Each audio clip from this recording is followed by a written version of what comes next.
Hey, hi, hello. It's crisscrossing from Rainbow Bridge. Crisscrossing. It's Chris from crisscrossing at Rainbow Bridge. Wow, that's so funny. I say that so often, and my mouth just like totally got tongue-tied.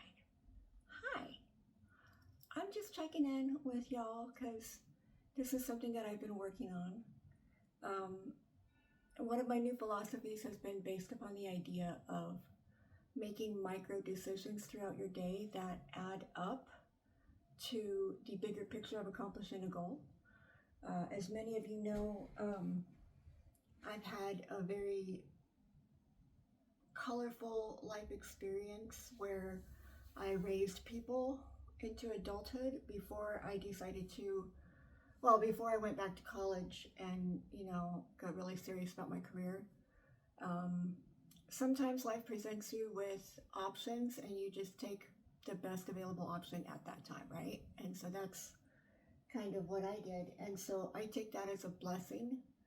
Um, and, when I first enrolled in my bachelor's program, in the beginning, I had a really hard time finding a school that would accept me, that would even just enroll me at all, right? Because I had enrolled in junior college prior,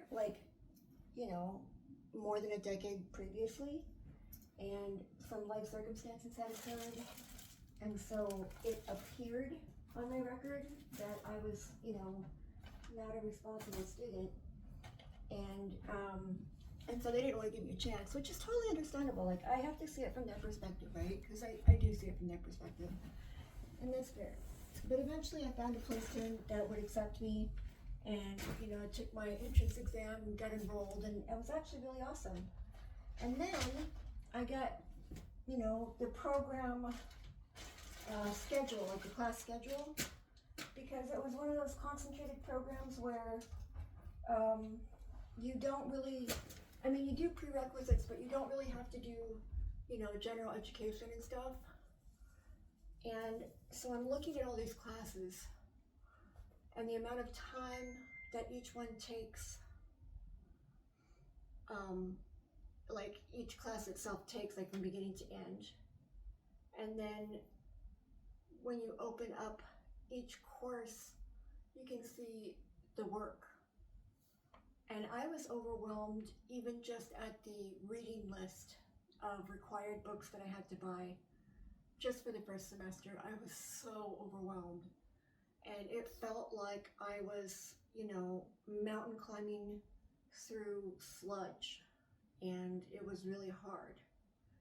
But the way that I was able to manage it was to, first of all, just breathe. I've made a lot of progress since then, by the way. This was about, more than 10 years ago. So I just would breathe, and then I would not look at that big schedule or this semester's whole list of assignments or the entire book reading list. I would get one at a time, and I would focus on getting that one book or reading that one chapter. Each week, I would have a certain number of assignments for each class, and they were set on a schedule of when they were due. And instead of having them all up at the same time, I would just look at which one is due first. Okay, this requires X amount of reading, X amount of writing, and just do the reading first. And then just do the writing, and so forth.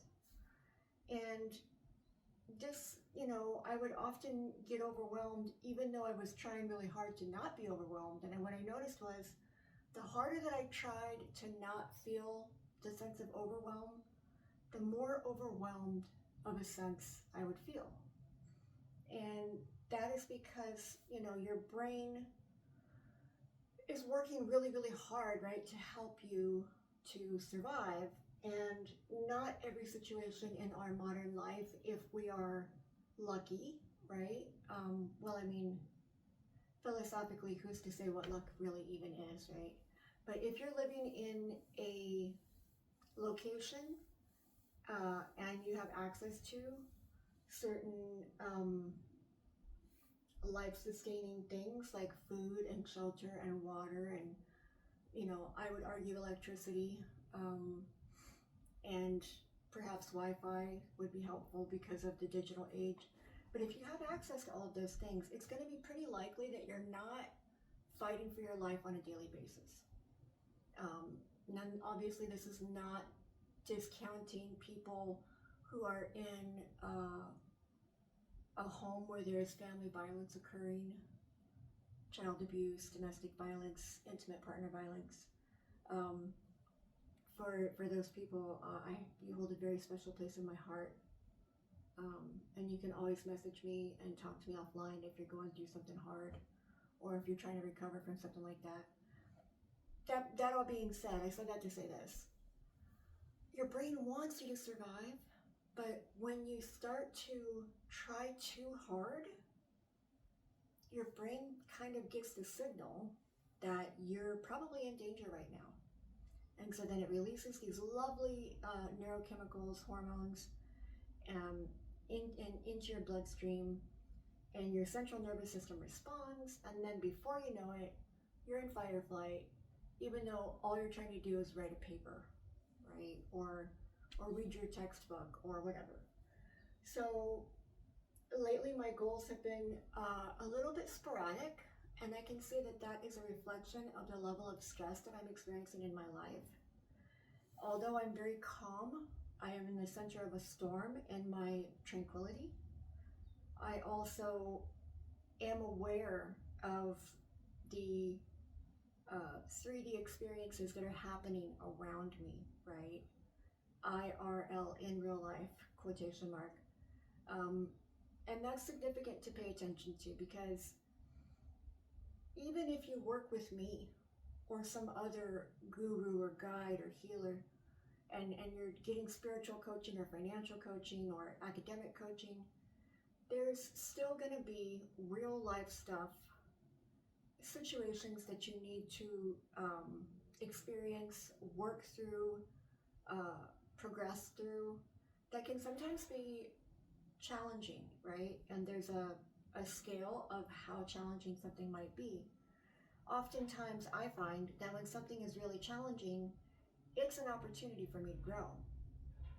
At the same time, when something is really challenging, sometimes I end up getting slowed down in the details. I am efforting so much in the detail work that when it comes to doing the actual thing itself, I've kind of spent up a lot of my mental energy. I'll give you an example. Let's say that in order for me to do my homework, I'm not technically in school right now, but let's say that, for example, in order to do my homework, I first need to make sure that my little space where I'm working at is clean and clear.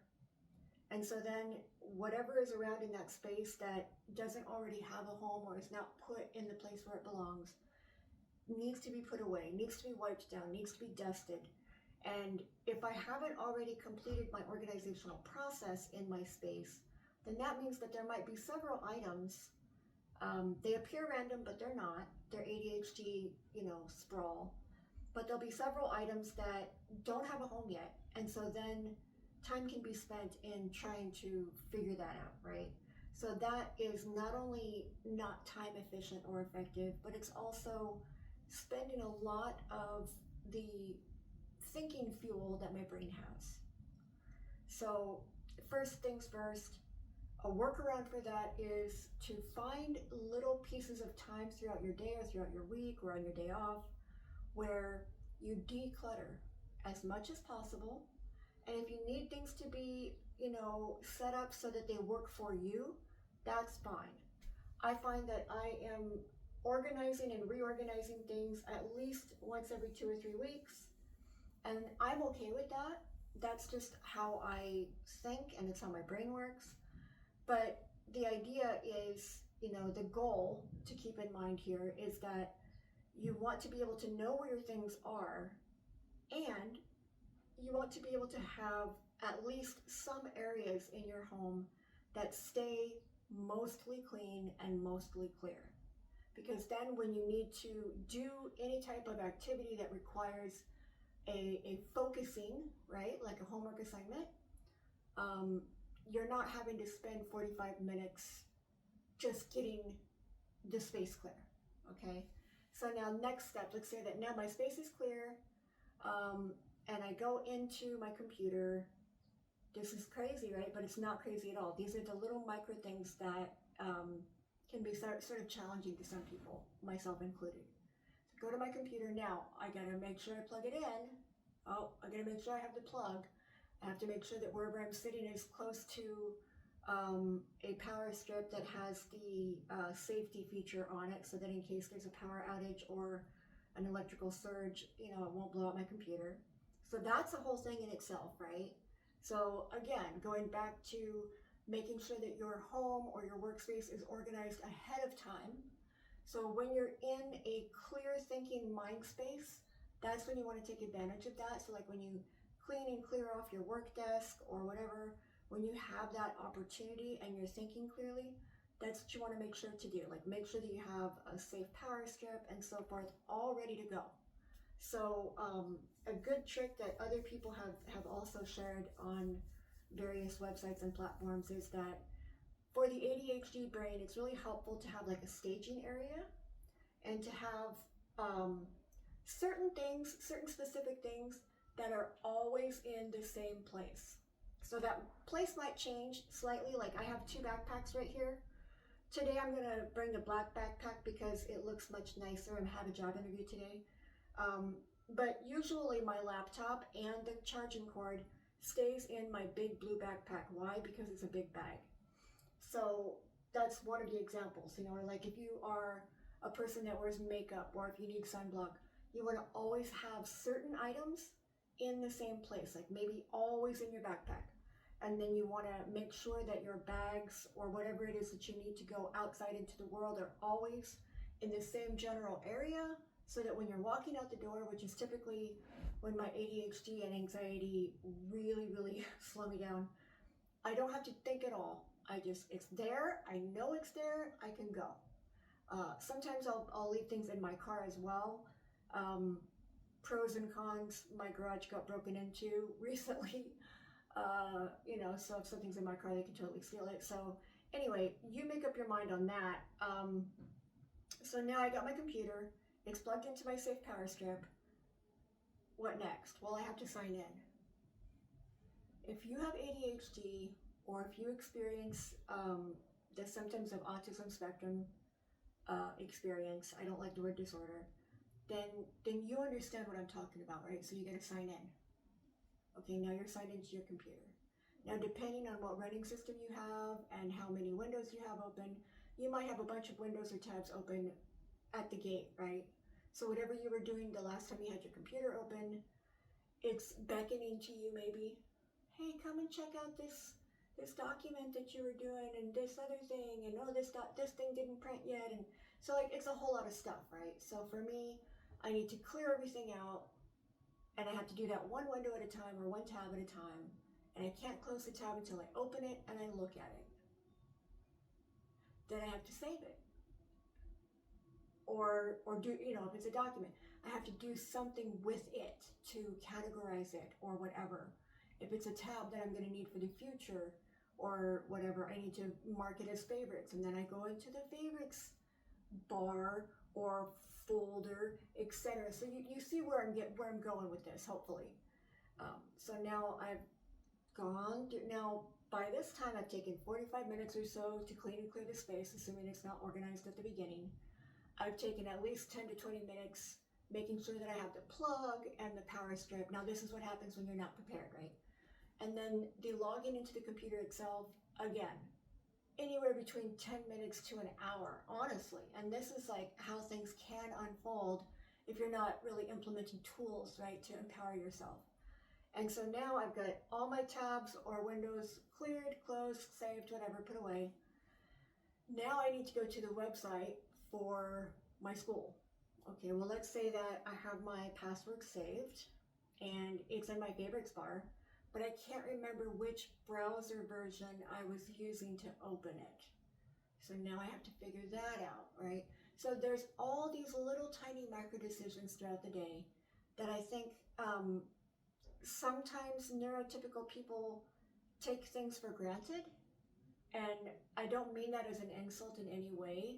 I just think that some things seem really, really simple. And on the face of things, they are simple. Some things appear to be very straightforward, and so it might be exacerbating to try to understand why and how anybody could get caught up on, I can't do my work until I check all of my emails, and then while I'm checking all of my emails, I have to make responses, and then in one of the emails they asked for this attachment, and then I looked at the attachment and I couldn't figure out the format, and then I had to, this happens, right? Even to neurotypical people, this happens. So when I'm focusing on micro decisions throughout my day, what that means is that I am slowing myself down to be in this moment, right here, right now. And so I'm being mindful as I look around my space, right? I can see items here and there. And my first instinct as a neurodivergent person is to pick everything up and put it away where it belongs. I didn't used to have that. It's something that I've taught myself and I've trained myself. In the past, I would have giant piles of various things in different areas, and they weren't particularly organized by category. It was more like day of the week. Well, on Monday I was doing this thing, and on Tuesday I did the, and I had 5 or 10 things for every day. So each, whatever, there's like a paint collage and an easel and whatever, mail, open mail, mail that's old and not even open. Anyway, so I've gotten to break that habit for the most part. But even right now as I'm making this video, I want to get up and walk around and put things away. So I'm making a micro decision using my executive functioning in this moment that my priority is making this video, working out, taking a shower, and getting ready for my job interview, right? So what is the most important goal? The job interview, right? So now I can have these other items that might be optional, or if this video takes more time than I was planning for, then these other options, 1 or 2 of them might go away. So I obviously do need to shower before my interview. So these 2 things are non-negotiable. So now I'm going to use time management in the moment with micro decision making process. This is just me kind of freewheeling it, sharing with you my stream of consciousness, very Jungian. So, for the longest time I was pronouncing Carl Jung's name as Jung, with the J, like saying the J, like Jung. And I didn't realize that he was of, I believe, Western European descent. I thought he was an Asian individual because I assumed that Jung was a name that was an Asian descent name, and that was embarrassing. Anyway, so very Jungian stream of consciousness. So the 2 things that are non-negotiable are the job interview and the shower before, so getting ready. So I know that when I take a shower, I take at least 20 minutes, sometimes 30, right? Okay, so that's here's our timeline. Here is the job interview. This is my right, so, your right. And here is the shower, right? In between here, we've got the shower time, and then time from out of the shower to get ready. I would say I need probably an hour between the shower time and getting ready. And when we say getting ready, what that means is doing everything physical, dressing, hairstyling, makeup, because today I'm going to be femme, makeup, shoes, pair of backup shoes, making sure that the bag that I have to bring with me is fully packed, even though more likely than not, I won't even be bringing it inside of the office, but I just have it because it comforts me. And then we've got, sunblock, water, so forth. So that getting ready stuff, it takes about an hour. I try to do staging for the most part, but lately I haven't been using a staging area because every day's been different, so I can't predict what I might need in my bag.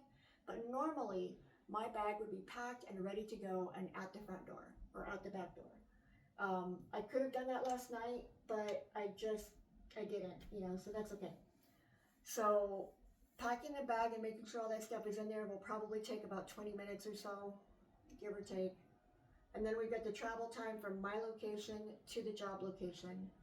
They're in El Dorado Hills, so I'm going to estimate a half-hour trip, maybe 45 minutes, so let's say that it's 45 minutes. I believe the job interview is at 10. I don't know if this is going to let me keep the camera